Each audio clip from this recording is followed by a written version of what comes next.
Hi, this is Zibby Owens, and you're listening to the award-winning podcast, Moms Don't Have Time to Read Books. I'm also the host of Moms Don't Have Time to Lose Weight, and I'm the editor of the anthology, which you should run out and buy, called Moms Don't Have Time to, a Quarantine Anthology. All proceeds of that book go to COVID-19 vaccine research. And I'm the editor-in-chief of Moms Don't Have Time to Write, a new publication on Medium, and we're accepting submissions, so please send your personal essays there.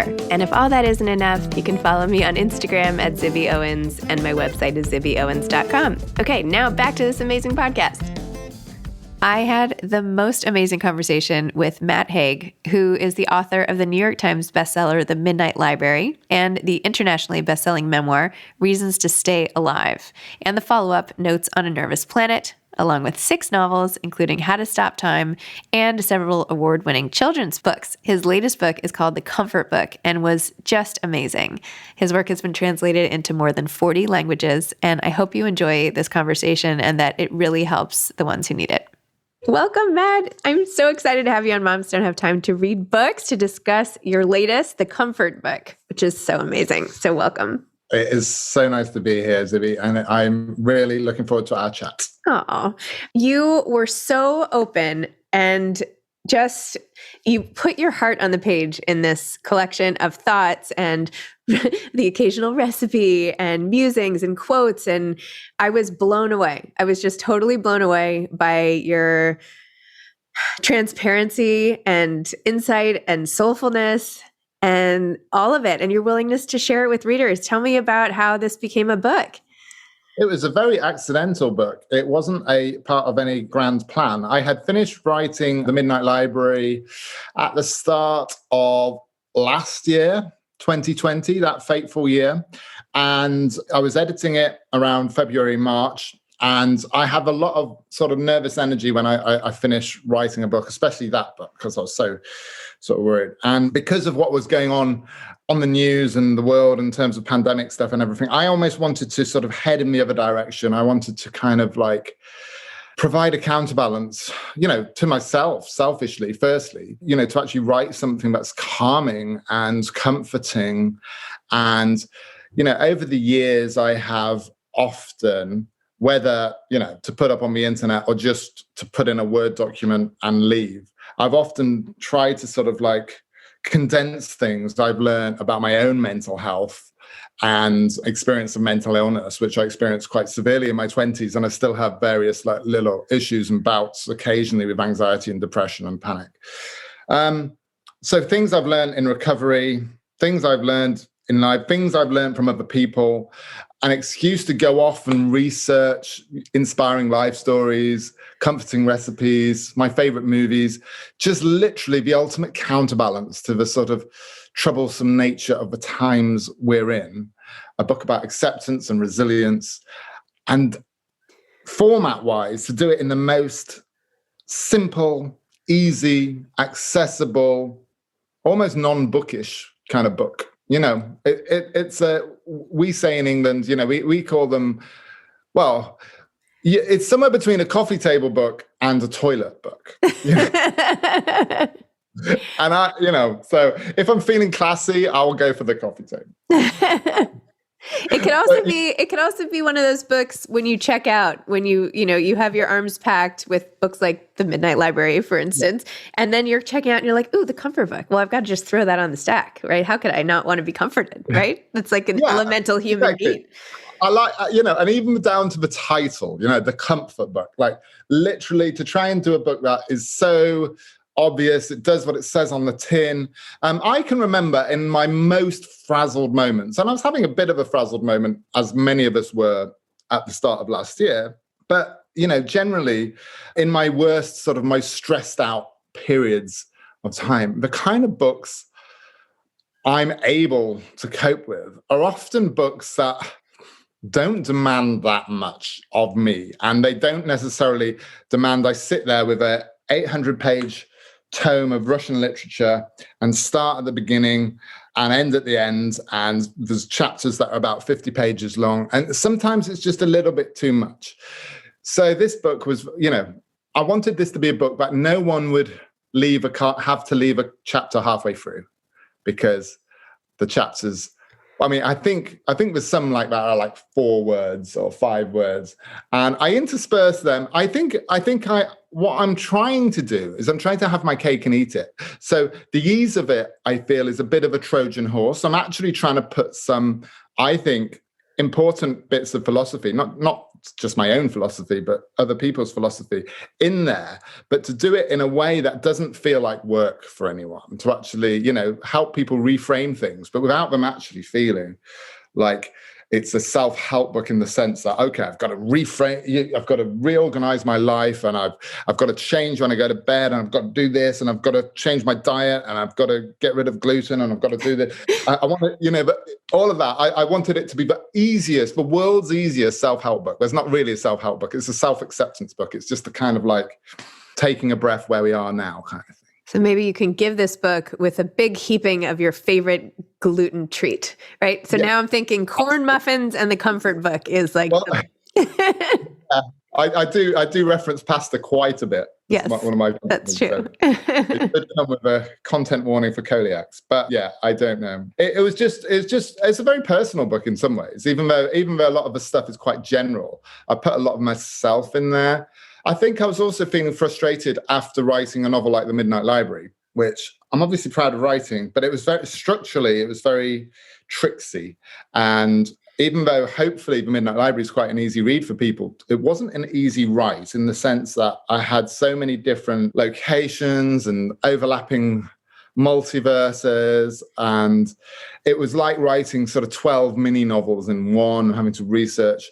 And also, it was a philosophical novel, but because it was a novel, you couldn't just sort of step aside all the time and philosophize. And I like philosophy. I feel people are intimidated by philosophy, so I try and do the most sort of user-friendly, accessible bits of philosophy without hopefully dumbing anything down. But just, I think there's a challenge as a writer to actually keep things simple. It's so easy, especially in my country, in England, certainly in the London literary scene.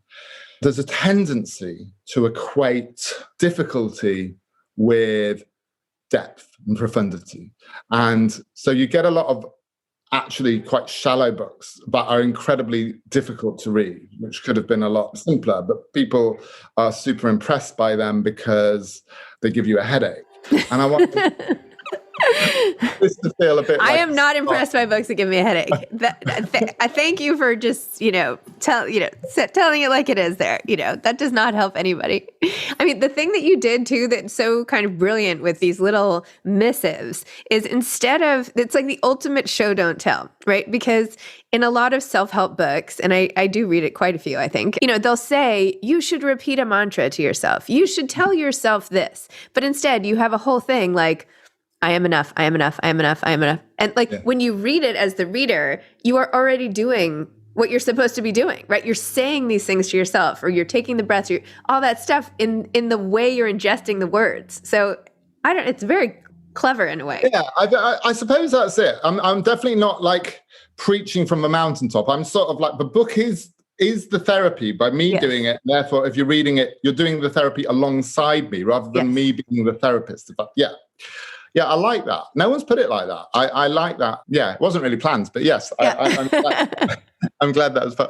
But I feel like with all books, though, you have to kind of forget that other books exist, or at least other books in the genre you're writing, because we're in a world full of books now. There's so many books. And, if any of us are sort of arrogant enough to feel like there needs to be another book out in the world, then the least you can do is to try and put something new in it and put something hopeful or practical or, something that makes something feel something. So, literally with this, I wanted people to feel comfort, but it's not the comfort of denial, because we're in a world right now where it'd be very easy to just, spend the rest of our lives as ostriches and ignore terrible things happening in the world. It's not that. It's the comfort of actually, however bad things are, there's a vastness inside us and a resilience inside us that can actually cope with more than we actually sometimes can feel like we can cope with in that any given moment.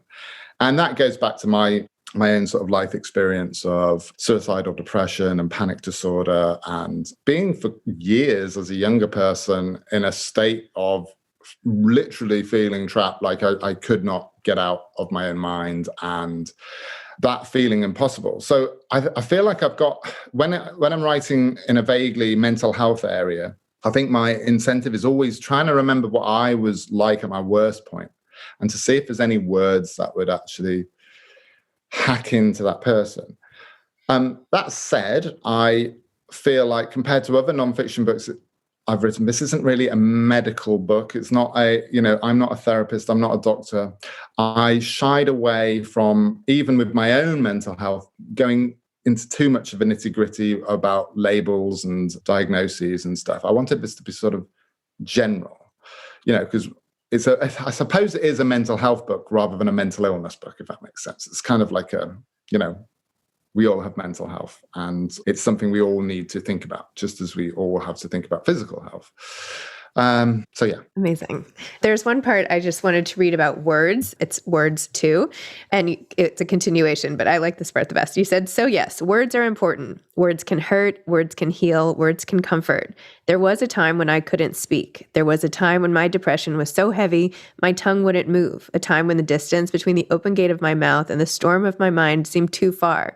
I could manage monosyllables sometimes. I could nod, I could mumble, but I sounded as if I were in slow motion, underwater. I was lost. To want to speak was to want to live. And in those depths, I wanted neither. I just wanted to want, if that makes sense. Mm-hmm. Oh, you just so put us there with you. It's like you couldn't even talk, and yet you've like produced this whole book now. So like we know you're going to get to the other side of it, and then you just want to see like, how is he doing this? Like, how did he get there? Like, and then you're like, oh, okay, by saying all this stuff. Great.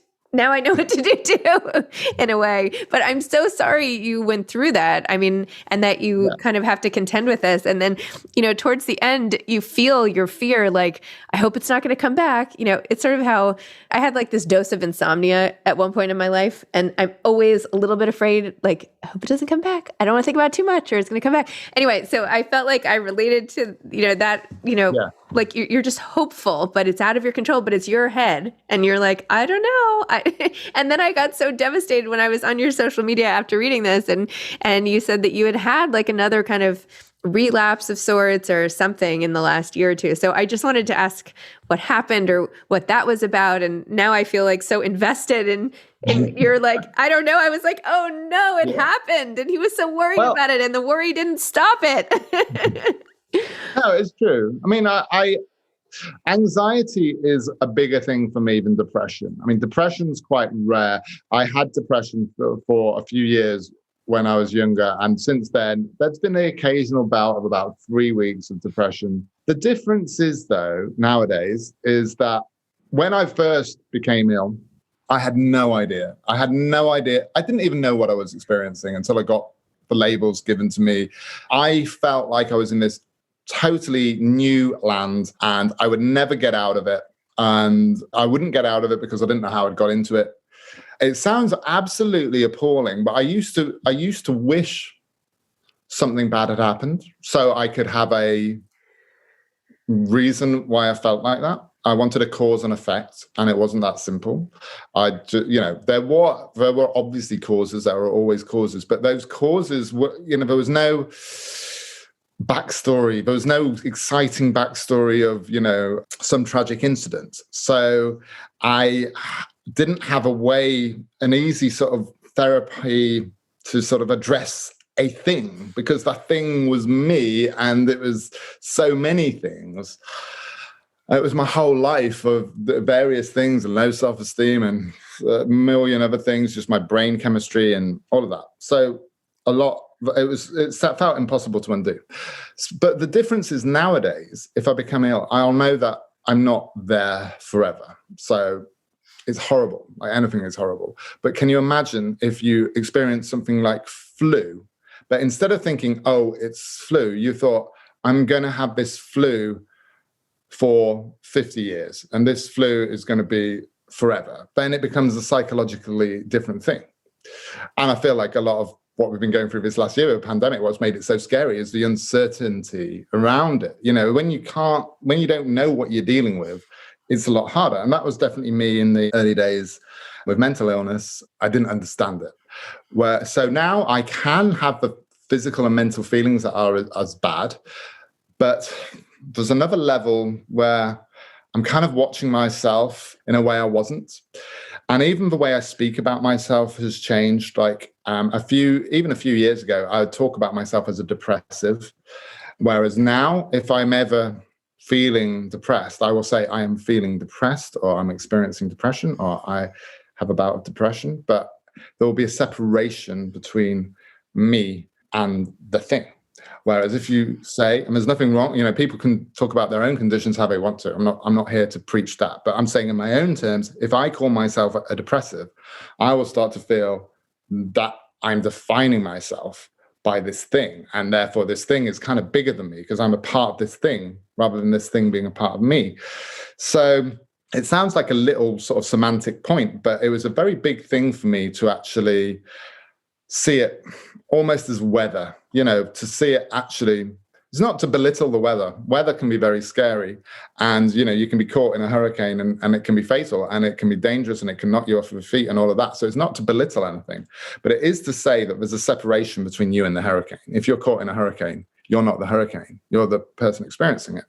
And we don't stay in one state of mind forever, just as no country, even a rainy country like England, has a glorious sunny day sometimes. And I've been swimming in the sea, which you can't do every day. So you learn to appreciate the moments metaphorically when you can swim in the sea and you can go out in the sunshine. And I have honestly, I definitely don't ever want people to feel sorry for me but people think I'm a bit strange when I say this.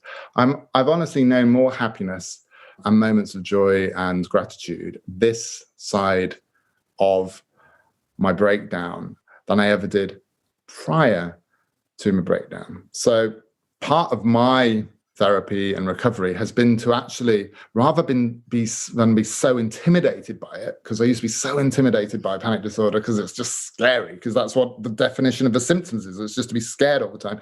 And depression, to try and actually be grateful for this impossible thing, this horrible thing, to actually be grateful, not for the experience that I wouldn't want to go through again, but for the stuff that has come in its wake, for the sense of gratitude for not feeling that. If nothing else, has given me an appreciation of normal, ordinary, boring things that before I used to think were, the worst things ever. And now you're just grateful for life lived at a low volume and just being with people you love and going for a walk and all of that stuff.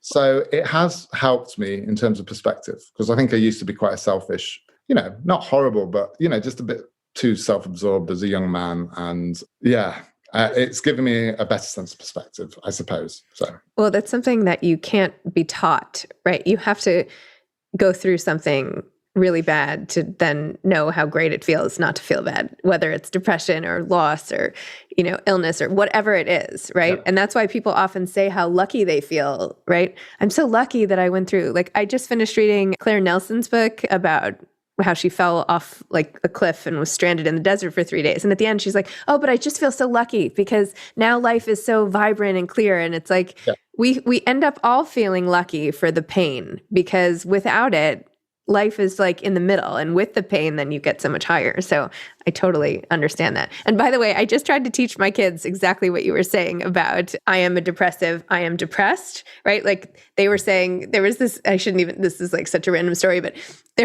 we were in the car and there was a guy, on a skateboard in front of us and texting, right? And my son, who's only 6, was like, right, which is ridiculous, right? So my son goes like, what an idiot. And I was like, oh, you can't say that. You can't say that. Like, you don't know if he's an idiot. You can't say that. I was like, you can say like, that's what I said. I said, he's doing something idiotic. Like that person is doing something really idiotic or moronic or whatever. And they're like, oh, okay. And I'm like, there's so many examples. Look at that guy driving. Like, no. But it is so important because it teaches you not to judge others, but also not to judge yourself. And anything that we think and feel is just a thing, right? You can make a stupid decision that doesn't Yeah. make you a stupid person. You can feel depressed. Exactly. I feel like, to have that sort of binary system that's so rigid of like good people, bad people. The problem with it selfishly is that one day you're going to do something which is possibly on the bad side of the line of where your judgment is. There'll be a slip or something in your own life. And it's not up to other people to forgive you. But if you want to stay living in your own skin, you've got to learn a little bit of self-forgiveness in less than perfect moments. So but that is a bit silly, isn't it? Texting on a skateboard. I mean, it's not the best. It's not the best. It deserved a call out. There's a whole golden future ahead. But I also relate to, you're saying you wish something had been wrong when you were so upset because, sometimes like even I get like so upset and I'm like, how can I be crying? I'm so lucky. I'm such a lucky person. There's nothing that could justify why I'm crying right now. And I can like feel it on every sense. And then I just feel like beating myself up about it just makes it so much worse. Right. So anyway, being able to identify. No, I relate to that. I feel like, because I always say from a mental health standpoint, one of the reasons it's so hard to break the cycle sometimes is you get depressed about the depression. You get anxious about the anxiety. You panic about the panic attacks. So you just, it's self-feeding. And so the only way out of that loop involves some deep, deep acceptance sometimes. Depression still is a mysterious thing. And I definitely do not have the secret to how to beat depression. In terms of panic attacks, that's one thing I'm really proud of, because panic attacks used to dog my life. I used to have multiple panic attacks a day. And between panic attacks, it wasn't like I was in a nice zone. I was just in continual dread of the next panic attack. And that dread was making the next panic attack. It was working on the next panic attack happening. So you'd swing between this sort of depression and dread and then total heart-pounding fear. And that was, I'm not going to compare it to anyone else's experience, but in my own life, that was the worst thing I've ever known. But now I don't have panic attacks. I haven't had panic attacks for years. I have had feelings at the start of a panic attack, which rise up for no reason. And that was always the scary thing for me, because if you're panicking because there's a bear that's just broken into your house, then that's terrifying because of the bear. But when you're panicking because of the panic, it's terrifying because of you. So that's a whole, you are the bear. So it's a whole different level. I'm sorry to even have you be thinking about this. I feel like I'm totally stressing you out by making you talk about this again. I'm sorry. It's good. And I've just been doing a lot of PR in England for the Comfort Book, which has, it's been hour after hour of turning into a therapy session. So I'm probably just extending my therapy session here. I'm sorry. No. But with panic attacks, it's like, I almost had to get to a point where I wanted them. I wanted this terrible thing. And the way I justified it was that if you go to the gym and you're doing tough exercise, there's people who want it to feel hard. So I was wanting this thing that was mentally hard, and to see how I would respond to this mentally hard thing. And of course, once you start playing that little mind game, the panic starts to lose a bit of interest, because the panic doesn't want to be wanted. Fear doesn't want to be wanted. Fear wants to be feared. So you have to almost sort of hack into your body as many signals as possible that tells your body that actually you're not bothered about it. I think that's why people bang on about breathing all the time, because breathing is just a great way to change the barometer of your body to actually, I don't think breathing is the sort of cure for everything, but actually when it comes to fear and anxiety, it's kind of a good way to actually slow things down. So sometimes I'd just slow my breathing down, lie on the floor, and just allow it to happen. Do this thing called square breathing. Have you heard of square breathing? I'm turning this into a wellness channel. I'm sorry. Great, perfect, great. I mean, I'll take all the help I can get. Bring it on.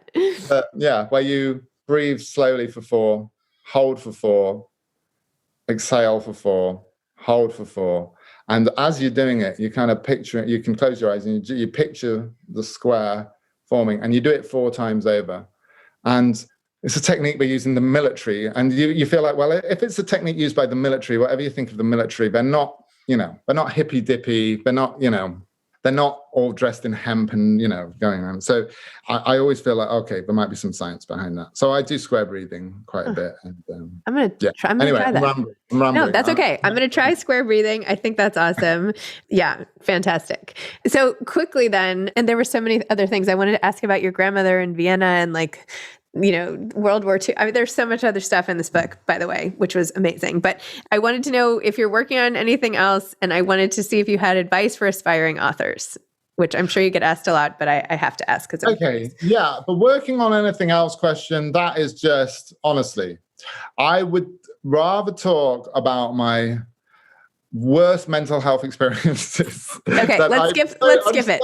No, it's fine. It's good. I don't care that much. Let's skip it. Yeah, it's interesting in the sense that people imagine if you had quite a successful book, like first time I've had a really successful book in America with The Midnight Library, and some Americans even think it's my first book and it's like my 21st book. But we imagine that, okay, after that, you'd be on this sort of like creative high and just wanting to be, and actually I've really found it hard to actually get thinking of another novel. I have got ideas, but my ability to judge which ideas are the ones versus which ideas are the ones I should be ignoring is quite hard to do when you're in the middle of sort of publicity blitzes and things like that. So I'm sure I'll get some space. I have an idea about doing a kind of sequel to Hansel and Gretel, but set in the 1980s, largely, a bit of present day, a bit of the 1300s as well. Predominantly focused on Gretel, but also Hansel. And, because I feel like, if you think of a fairy tale about overcoming trauma, Hansel and Gretel had the ultimate worst childhood experiences. And I thought there's something sort of fun and interesting to do with them, but I don't know, because it's not quite there yet. So it'll probably turn into something else. We will see. Anyway, but that does sound good. That does sound good, though. If you want like a little focus group, okay. Yeah, I would be interested in that. So anyway, keep going. Okay. And the other question you asked about advice. Yeah, I mean, I used to teach creative writing for a little bit, and I was the world's worst creative writing tutor. I'm really bad. I don't know why. Teaching is its own separate skill, isn't it? But I'm bad at explaining my writing process for a start, and sort of saying how I do things or how people should do things. But I think really the advice, well, firstly, read Bird by Anne Lamott. That's a great book about writing. I love that book. Obviously there's other classics like Stephen King's on writing and stuff, but Anne Lamott is great at writing about writing, and she's a great American writer. We don't really know much of in our country, but I'm really always banging the drum for Anne Lamott. Anyway, what else? Just be honest and true. I feel like in all things, be honest and true, and don't be scared when you're starting out of what you're writing. Don't have that stage fright when you start writing a book. I think there's something about books, and it is a little bit equivalent to theatre, where people are a little bit intimidated. There's so many class connotations, and there's a sort of intimidating vibe that some people have towards books, at least when they put the author hat on and they feel they have to write in a slightly forced or pretentious way, which isn't necessarily natural to them. So I think the most important thing is to find out a voice that is true to yourself. And that's no easy thing. It took me many books. I was published as an author, and still I would say in my early books, I didn't really have my voice. It took me till about, I was published in 2004, and I think it took me the best part of a decade. I published a book in 2013 called The Humans, which I think was the first book. It's definitely not a perfect book. It's got lots of uneven things in it, but it was the first book that I actually realized who I was as a writer. And it took me all that time because, I wrote a book which was published, and it was even published in your country, called The Possession of Mr. Cave, when I was younger. And I would strongly advise people who like my more recent stuff to not read because Oh, it's like, like when you have being a writer is like, when you've done it for a few years, it's like having lots of embarrassing old photos of haircuts. There's occasionally times where you think, oh, I really look good in that. That hair was good. What was I worried about? But there's a lot of times you think, really? I was wearing cut-off dungarees and I had hair on my face. And that's one of those cut-off dungarees books. And basically almost everyone dies in that book. I thought the job of a writer was to be as miserable and bleak as possible. And if I wanted to be taken seriously by the literary establishment, whatever that is, I had to do this sort of thing. And, and I was very insecure because I'd already been published by this very highbrow imprint in the UK who published all these Booker Prize books. And I was doing this kind of karaoke version of what I thought was serious literature. And it was just I see it. And it did have some quite good reviews and stuff, but I see it now. And I feel a bit like, that was when I was most lost as a writer. And then I reached a point where I sort of, didn't really care. And I actually just wrote for myself, but in a way of writing for myself where it's hopefully for other people as well. Because the only reader you're ever going to know is you. So you have to be truly honest about what you want to read, rather than what you would want to be seen reading or what you would want on your shelf. What do you actually want to read?